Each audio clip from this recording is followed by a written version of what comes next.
राहुल गांधींच्या परदेश दौऱ्यावरती भाजपचे आरोप। 22 वर्षांमध्ये 54 परदेश दौऱ्यावरती 60 कोटी रुपयांचा खर्च। राहुल गांधींना कोणाचं फंडिंग? भाजपच्या संबित पात्रांचा सवाल।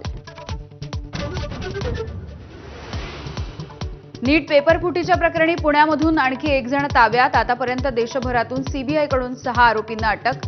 नाशिकमधून शुभम खैरनार, अहिल्यानगरमधून धनंजय लोखंडेला अटक। खैरनारच्या भावालाही चौकशी करून सोडलं।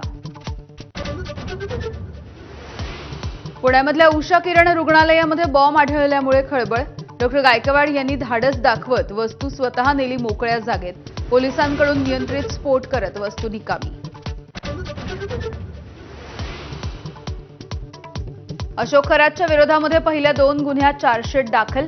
उर्वरित गुन्ह्यांचं दोषारोपपत्र लवकरच। भाविकांना मृत्यूची भीती दाखवत लैंगिक शोषण, लाखो रुपयांची फसवणूक केल्याचंही उघड।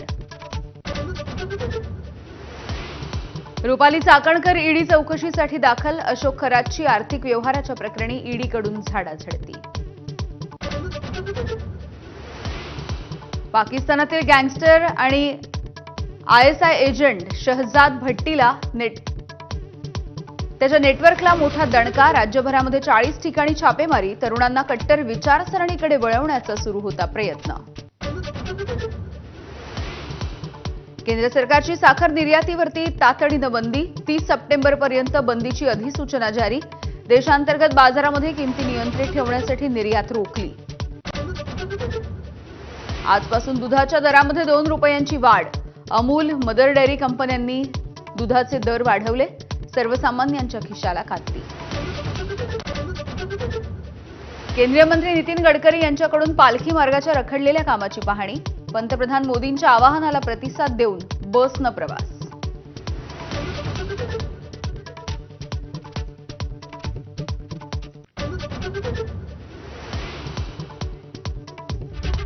आपण बघता नमस्कार महाराष्ट्र आणि बुलेटिन